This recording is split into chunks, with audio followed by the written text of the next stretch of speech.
పేతురు రాసిన మొదటి పత్రిక 4వ అధ్యాయం ఒకసారి మనం కనుక తీసినట్లయితే అక్కడ కూడా కొన్ని మాటలు దేవుని వాక్యం సెలవిస్తూ ఉంది. మనం విడిచిపెట్టాల్సినవి కొన్ని ఉన్నాయి. ఇక్కడ అపోస్తుడైన పౌలు మొట్టమొదటిగా భక్తిహీనతను విడిచిపెట్టమని హెచ్చరిస్తున్నాడు. తర్వాత ఈ లోక సంబంధమైన దురాశలను విసర్జించమని చెప్తా ఉంటే భక్తుడైన పేతురు, అపోస్తుడైన పేతురు ఆయన రాసిన మొదటి పత్రిక 4వ అధ్యాయము 12 నుంచి మనం చదువుదాం. శరీర విషయములో శ్రమపడిన వాడు శరీరమందు జీవించి మిగిలిన కాలము ఇక మీదట మనుజాశాలను అనుసరించి నడుచుకొనక దేవుని ఇష్టానుసారముగానే నడుచుకున్నట్లు పాపముతో జోలిక మనము పోకిరి చేష్టలు, దురాశలు, మద్యపానము, అల్లరితో కూడిన ఆటపాటలు, త్రాగుబోతుల విందులు, చేయదగని విగ్రహ పూజలు మొదలైన వాటి యందు నడుచుకొనుచు అన్యజనుల ఇష్టము నెరవేర్చుచుండుటకు గతించిన కాలమే చాలును. దేవునికి స్తోత్రం. దేవుని వాక్యం హెచ్చరిస్తా ఉంది, దేవుని వాక్యం సెలవిస్తా ఉంది. దేవుడు అంటా ఉన్నాడు, ఆయన మనతో మాట్లాడుతున్నాడు. విసర్జించండి, విడిచిపెట్టడం మాత్రం కాదు, విసర్జించండి. మరెన్నడూ కూడా వాటిని మీ దగ్గరికి రానివ్వకండి. ఏం రానివ్వద్దని వాక్యం సెలవిస్తున్నాం అంటే భక్తిహీనతను మీ లోపలికి రానివ్వద్దు, ఏ లోక సంబంధమైన దురాశలను మీ లోపలికి రానివ్వద్దు. అంత మాత్రమే కాదు కానీ పాపం విషయంలో చచ్చిపోయిన వాడు ఇంకా మళ్ళీ పాపం జోలికి పోవద్దు. దేవునికి స్తోత్రం. ఏంటిది ఆ పాపం అంటే ఆజ్ఞను అతిక్రమించడమే పాపము.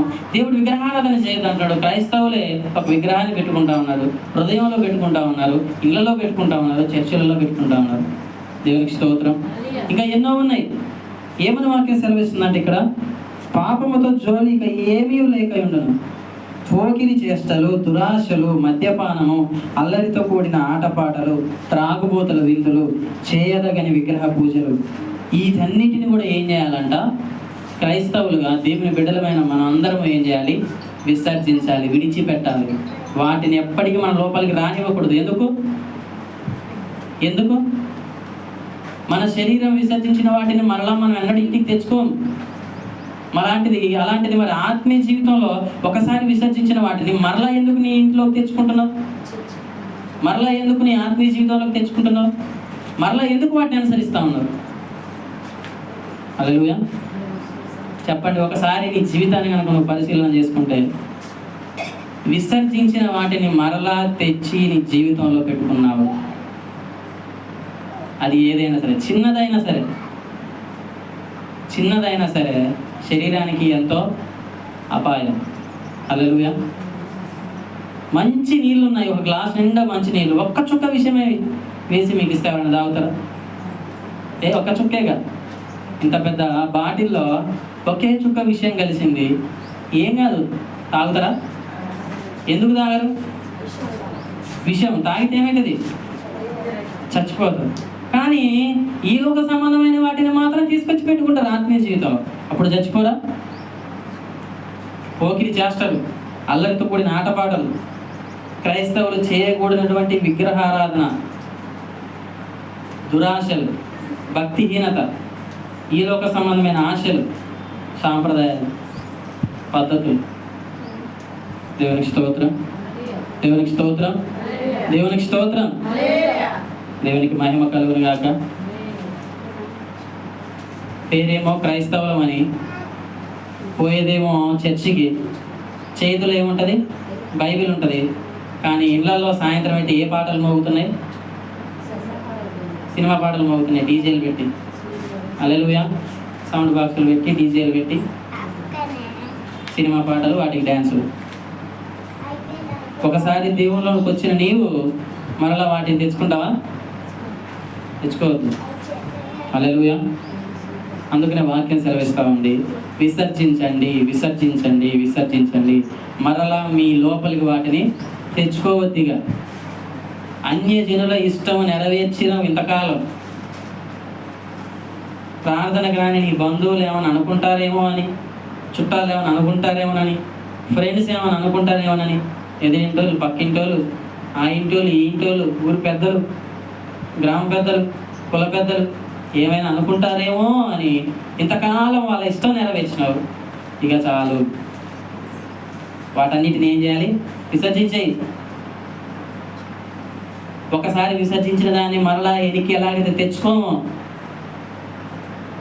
భూలోక సంబంధమైన వాటి విషయంలో ఎలాగైతే వెనక్కి తెచ్చుకోమో, ఆత్మ సంబంధమైన వాటిని కూడా, ఆత్మ సంబంధమైన జీవితంలో కూడా ఒక్కసారి విసర్జించినటువంటి ఈ లోకాన్ని, పాపాన్ని, శాపాన్ని, అల్లరితో కూడిన ఆటపాటల్ని, త్రాగుబోతనం, తిరుగుబోతనం, వ్యభిచారం, దొంగతనం, మోసం, పోకిరి చేష్టలు, అల్లరితో కూడిన ఆటపాటలు, త్రాగుబోతలు, విందులు, చేయదగిన విగ్రహ పూజలు, ఇంతకాలం చేసిన వీటినే చేస్తా ఉన్నావు.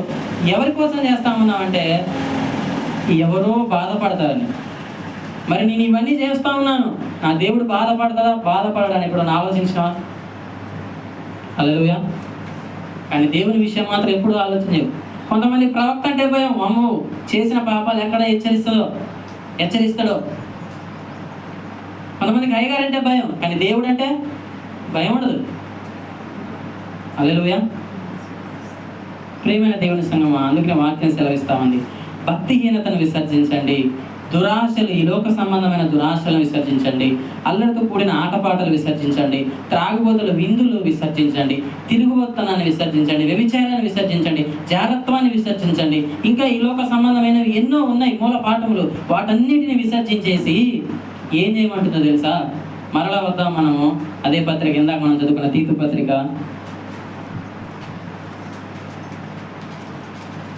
శుభప్రదమైన నిరీక్షణ నిమిత్తం, అనగా మహాదేవుడును మన రక్షకుడునైన యేసుక్రీస్తు మహిమ యొక్క ప్రత్యక్షత కొరకు ఎదురు చూస్తూ ఈ లోకంలో స్వస్థ బుద్ధితోనూ నీతితోనూ భక్తితోనూ బ్రతుకుచుండవాలని దేవుని వాక్యం ప్రతి ఒక్కరికి బోధిస్తా ఉంది, హెచ్చరిస్తా ఉంది. దేవునికి స్తోత్రం. ఈ లోక సంబంధమైన దురాశలు, భక్తిహీనతలు, అల్లరితో కూడిన ఆటపాటలు, త్రాగుబోతనం, తిరుగుబోతనం, మద్యము, ఇంకా చాలా ఉన్నాయి, విగ్రహారాధన, ఇదన్నిటిని విడిచిపెట్టి భక్తిని, నీతిని, స్వస్థ బుద్ధి కలిగి జీవించమని వాక్యం ప్రతి ఒక్కరిని ఏం చేస్తా ఉంది? హెచ్చరిస్తా ఉంది. దేవునికి స్తోత్రం, దేవునికి మహిమ కలుగును గాక. మరి వాటిని చేయడానికి నీకు మనసు ఉందా? సిద్ధంగా ఉన్నావా? విడిచిపెడతావా దేవునికి అసహ్యమైన వాటన్నిటిని నీ జీవితంలో నుంచి? దేవునికి ఇష్టం లేని వాటన్నిటిని నీ జీవితంలోకి మళ్ళీ రానియడానికి వీల్లేదు. ఒకసారి వేటినైతే విడిచిపెట్టి దేవుళ్ళకి వచ్చినావో మరలా వాటిని చేయడానికి, వాటిని నీ జీవితంలోకి రానివ్వడానికి అధికారం లేదు నీకు. నువ్వెవరి సొత్తు? దేవుని సొత్తు. నీ శరీరం దేవుని ఆలయం, నీ జీవితం దేవుడిచ్చింది నీకు. పాపం చేసి శాపంలో, లోకంలో, మరణంలో బ్రతుకుతున్న నిన్ను దేవుడు చూసి కనికరించి, జాలిపడి, ప్రేమించి, పిలుచుకొని, కడిగి, పవిత్రులు చేసి, నూతన జీవితాన్ని ఇచ్చి, ఆయన రక్షణ నీకు ఇచ్చి, పాపక్షమాపణ ఇచ్చి, శ్రేష్టమైన ఆయన పేరు నీకు పెట్టి ఒక నూతన జీవితాన్ని దేవుడు నీకు అనుగ్రహిస్తే మరలా లోకం వైపు, పాపం వైపు, వాటి వైపు చూసినావు అనుకో, జాగ్రత్త. దేవుడు చూస్తున్నట్టు ఉండేవాడు కాదు. దేవునికి స్తోత్రం, దేవునికి స్తోత్రం, దేవునికి స్తోత్రం. మోషేని ఎదిరించిన వారిని దేవుడు చూస్తూ ఉండలేదు. అబ్రహాముకి ఎదురొచ్చిన శత్రువుల్ని దేవుడు చూస్తూ ఉండలేదు. హల్లెలూయా. లోతు సొదొమ గొమొర్రా పట్టణంలో జరుగుతున్న పాపాన్ని చూసి హృదయంలో నొచ్చుకొని ప్రార్థన చేస్తుంటే దేవుడిని చూస్తూ ఊరుకోలేదు. లోకమంతా పాపంతో నిండిపోయి నోవాహు తన కుటుంబం మాత్రం నీతిమంతులుగా ఉంటే లోకాన్ని చూసి దేవుడే ఉత్తమంగా ఉండలేదు. హల్లెలూయా. ఒక రాజు, దేవుని నాయకుడు, దేవుని చేత ఏర్పాటు చేయబడ్డవాడు, ప్రజల్ని దేవుని వైపు తిప్పాల్సిన వాడు, విగ్రహారాధన వైపు ఇశ్రాయేలీని తిప్పితే దేవుడు చూస్తూ ఊరుకోలేదు. 3.5 సంవత్సరాలు కరువు రప్పించి, విపరీతమైన క్షామాన్ని రప్పించి దేవుడు దేశాన్ని మొత్తిండు. హల్లెలూయా. దేవునికి స్తోత్రం, దేవునికి స్తోత్రం, దేవునికి స్తోత్రం. దేవుడేమి చూస్తూ ఊరుకునేవాడు కాదు. జాగ్రత్త.